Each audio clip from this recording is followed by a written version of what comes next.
Okay, so we have to. The next session is in fact focusing on this large-scale question with two persons. So actually, we were supposed to have a Turkish perspective by Gregor Thompson from Superpool. Why did we invite Superpool? I'm going to say it to make you even more hungry for his next visit in Belgium, because they were actually, as an office, they started in Istanbul and they started also constructing a mapping exercise of Istanbul as a metropolitan system. They start to develop methods also to develop other, let's say, value chains, other currencies, actually to change the way, the perspective on the city. They have their own space for debate, to open up a debate that is hard to make happen in Istanbul. The session we will do without them will still be on the large-scale development, and we will start, if all goes well, with a movie, which is indeed already there, a movie showing the larger scale of Istanbul. Then Dieter Leijzen will shortly introduce how the office of 51in4E is actually shifting from an architectural perspective also to design on this large scale. Nadia Casabella from the ULB and 1010 Architecture and Urbanism will talk to us about the shift towards another entry point for the city, which will also be linked to this movie. If you are ready,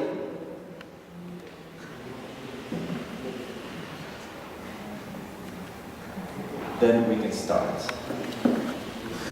Istanbul became a megacity in 2000. Today, at 13.6 million, its population is expected to rise to 22 million by 2023. The city is on a rapid growth trajectory.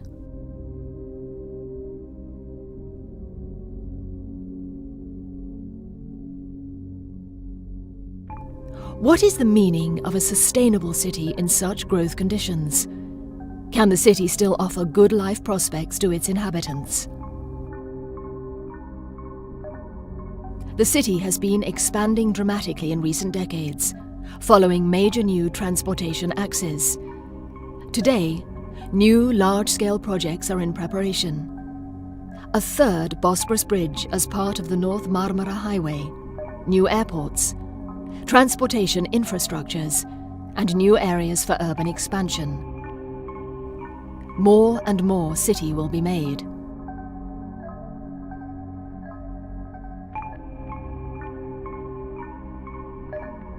In Istanbul, every northward expansion of the city puts huge pressure on essential resources like clean air, water, and arable land. Since Ottoman times, a network of reservoirs has been providing the city with drinking water. This network is reaching its limits. If the consumption rate increases, Istanbul will soon have to import drinking water. The elaborate master plan of 2009 acknowledges the threat to the sustainability of the city and tries to discourage further growth. It sets a recommended population limit of 16 million. The city, it says, should grow laterally along the Marmara Sea. In the north, forests and water zones should be protected and ecological agriculture and ecological tourism promoted. Following the master plan strategy for water basins protection, gradient protective offsets are drawn around the reservoirs. Strict controls are carried out in these prohibited areas in order to eliminate trespassing settlements.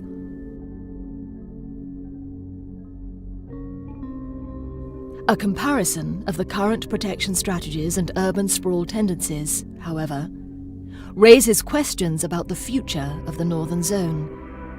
In the absence of an integral vision, of coordination, and of effective tools, urbanization will prevail over low-resistance territories.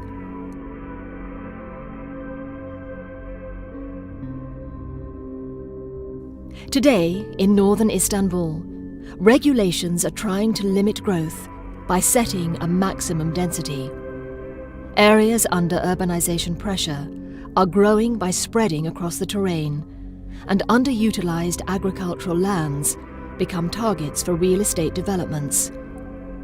Even if stricter regulations manage to remove buildings from certain protected areas, what remains is the constant pressure of sprawl.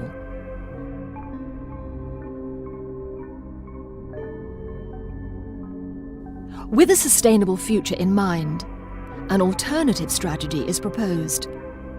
Urban density is encouraged to take place along the narrow ridges of the water basins, leaving their core entirely free of settlement. Urban density and resource protection are seen as indissociable components of a single system.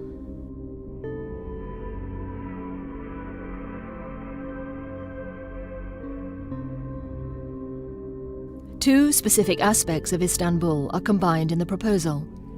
The first involves the city's topography. The characteristic relief of Istanbul consists of a vast system of ridges and basins, covering the entire region. The proposal reads Istanbul as a collection of cups. This provides the appropriate development unit for the urgent issues of water protection. The second aspect is there in the macro form of Istanbul. Integral urbanized zones lay next to integral landscape zones. The proposal applies this model at the scale of one basin and investigates an issue that has not hitherto been addressed: how the two zones can profit from each other's presence. The study area is located beyond the edge of the city. It summarizes all the issues that Istanbul is currently facing: water basins, an existing highway to the south and the planned new highway in the north, housing and industrial development projects, and a very rapid urbanization process gradually taking over villages, rural lands, and natural areas around them. Today, Arnavutköy is in urgent need of strategies to proactively channel and control the development pressure. The proposal takes up the gradient protective zones of the master plan. It refines them by relating them back to natural topography. It shapes the landscape into zones with specific content and physical expression to prevent land misuse.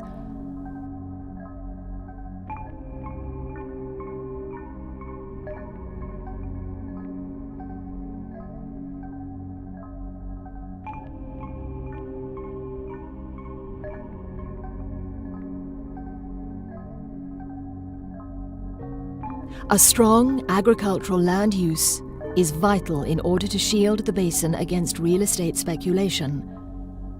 However, with rainfall being insufficient and drinking water use precluded, agriculture today lacks water and has little chance of survival. The future of the reservoir is also in danger. An alternative water source is to be found in the city.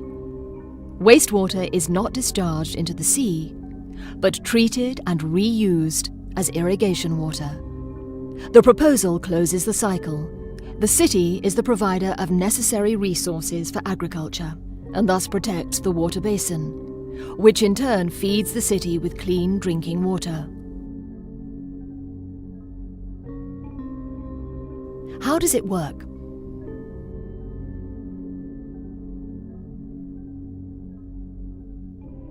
All runoff water is gathered and filtered in a functional nature zone before reaching the basin. Water flows are separated, preventing pollution. Ecological shorelines naturally pre-cleanse the water. All urban development is concentrated on the highest grounds around the basin. This is the only zone containing buildings, so that its output can be controlled and reused. Grey water is recycled to reduce water demand. Urban wastewater is treated with algae, constructed wetlands, and biochar facilities. New forest bands mark the city boundary. Together with the city, they provide charcoal for the biochar facilities. Precision agriculture zones on the forest edge are enriched with biochar, a sustainable fertilizer preventing nutrient outflow, and irrigated with treated urban water. Extensive grasslands form a buffer zone around the reservoir.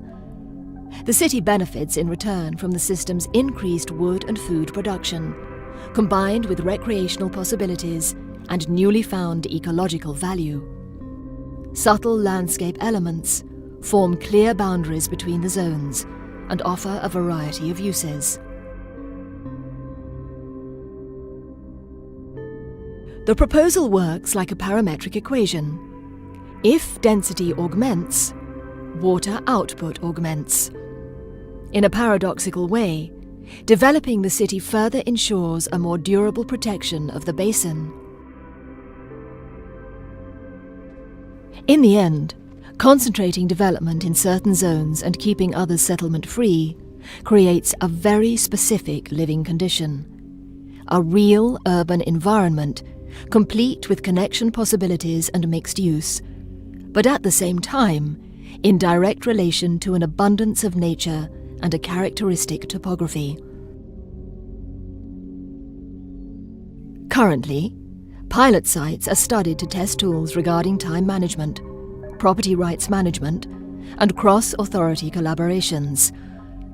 Unlike a plan, the strategic vision is about the steering of processes.